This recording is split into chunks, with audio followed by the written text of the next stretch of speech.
Assalamualaikum warahmatullahi wabarakatuh. Di sini kami akan mempresentasikan hasil penelitian kami, yaitu implementasi regresi linear untuk memprediksi persediaan barang pada e-commerce yang dibuat oleh Windu Nugroho Teguh, Muhammad Hafiz Ghifari, Muhammad Ilham Triwibowo, Herlambang Kurniawan, dan Muhammad Satrio Gumilang. Latar belakang dan masalah e-commerce dan peran pentingnya.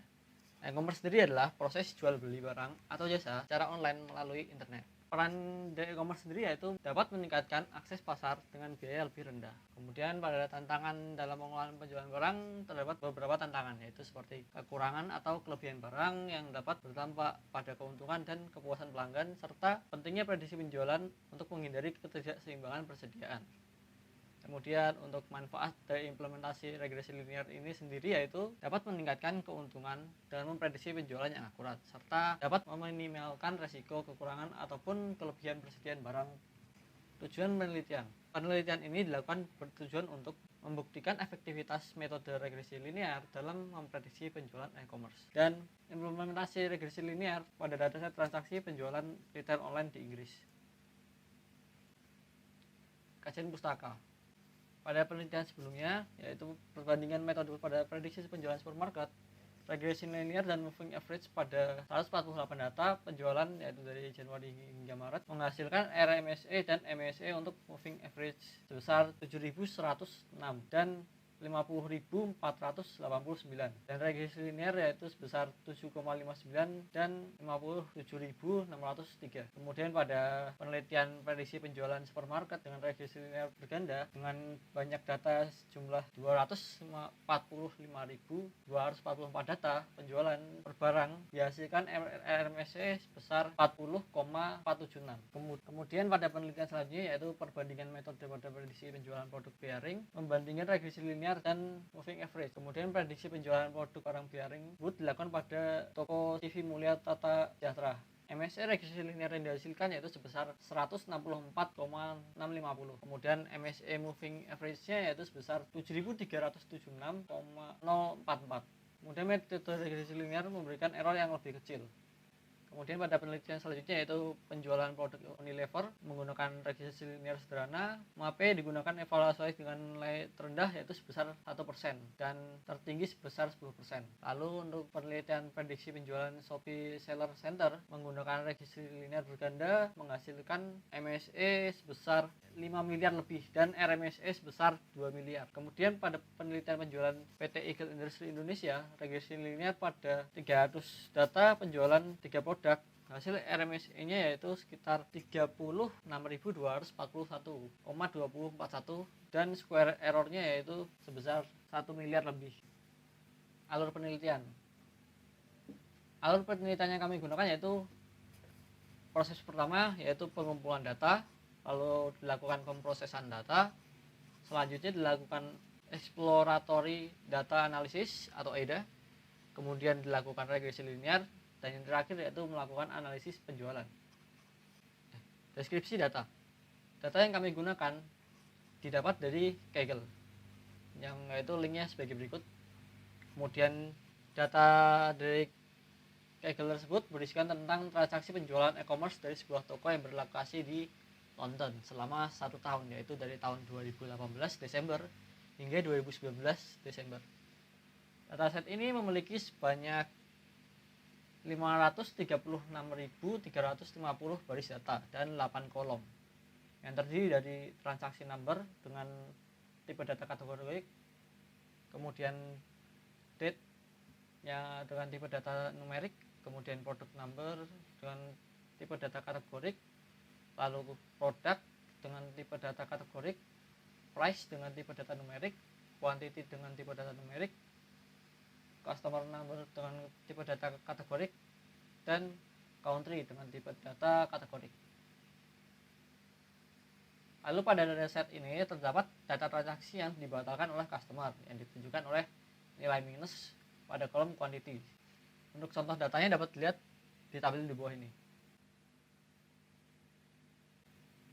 Lalu pada proses eksplorasi data ditemukan bahwa 5 negara dengan tingkat penjualan barang terbanyak yaitu United Kingdom yang diikuti oleh Netherlands, IRE, Jerman, dan Prancis. United Kingdom menempati tempat pertama dengan jumlah penjualan barang lebih dari 4 juta barang. Kemudian pada proses ini dipilih United Kingdom karena United Kingdom datanya sampai 4 juta, jadi kami pilih United Kingdom.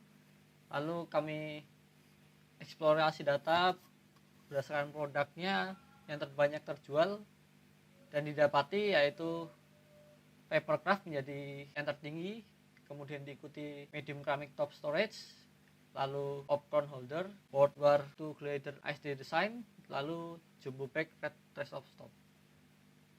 Lalu proses selanjutnya itu proses data. Pada proses ini dilakukan hapus duplikat data dan missing value. Sebanyak 55 data yang terdapat missing value dan data duplikat dihapus. Kemudian untuk menghilangkan outlier kami melakukan filter pada atribut quantity, yang dimana quantity harus di bawah 250. Lalu selanjutnya pada data selection, data yang dipilih hanyalah data yang berasal dari United Kingdom. Hal ini bertujuan untuk mendapati konteks yang lebih spesifik dan relevan karena sebagian besar penjualan terdapat pada negara tersebut. Pemilihan data juga dilakukan untuk atribut produk name dengan pengambilan hanya 5 produk yang paling banyak terjual. Kemudian dilakukan penambahan kolom baru, yaitu namanya total name, dengan menjumlahkan perkalian nilai pada kolom price dengan kolom quantity yang nantinya digunakan untuk menghitung total pendapatan pada sebuah transaksi penjualan. Kemudian selanjutnya yaitu metode penelitian. Metode penelitian ini menggunakan metode regresi. Metode regresi sendiri adalah metode pendekatan statik untuk memprediksi nilai variabel dependent atau berdasarkan hubungan matematis dengan satu atau lebih variabel independen. Variabel dependent dipengaruhi oleh variabel independen, dan prediksi nilai variabel dependent dapat dilakukan dengan mengetahui nilai variabel independen. Kemudian untuk rumusnya regresi linear, metode kuadrat terkecil atau sederhananya adalah sebagai berikut. Hasil penelitian. Pada gambar di bawah dapat dilihat korelasi antara atribut jumlah barang terjual atau quantity dan beberapa atribut lainnya.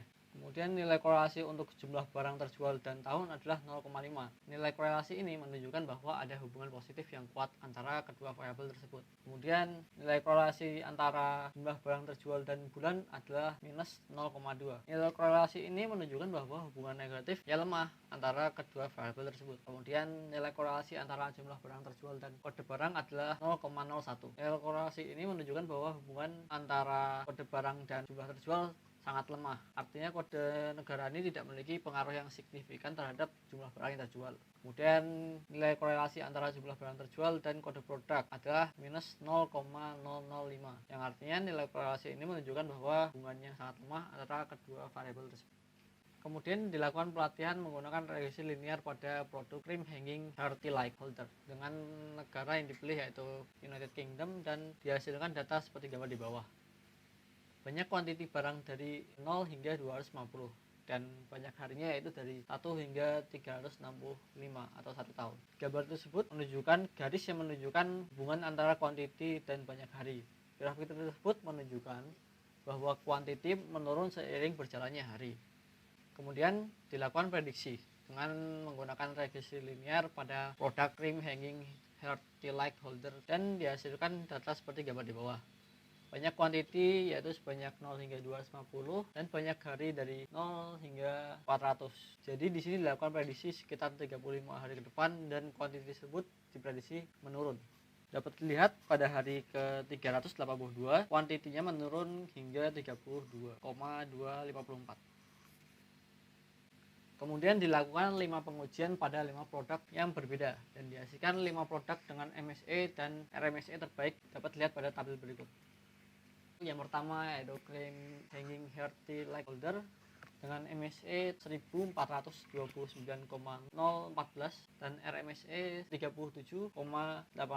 Kemudian popcorn holder yaitu 2571,672 dan RMSE 50,712.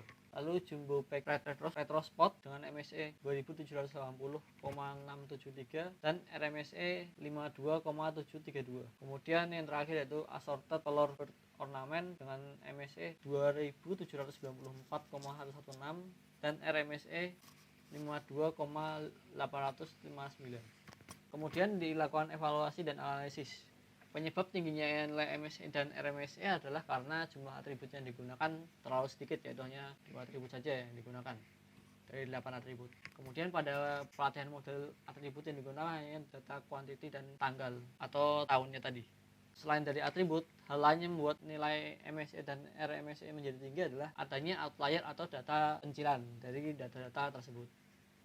Kesimpulan, dalam penelitian ini dapat disimpulkan hasil terbaik diperoleh dari produk Cream Hanging Healthy Light Holder dengan MSE sebesar 1429,014 dan RMSE sebesar 37,802. Sedangkan hasil terendahnya dari 5 terbaik adalah produk Worldwear Glider ASTD desain dengan MSE sebesar 3888,845 dan RMSE sebesar 62,361. Untuk pengembangan selanjutnya, disarankan mengganti atau menambahkan metode serta mengevaluasi penambahan atau pengurangan atribut. Kemudian daftar pustakanya adalah sebagai berikut. Kami mengambil sebanyak 15 daftar pustaka yang dapat dilihat sebagai berikut.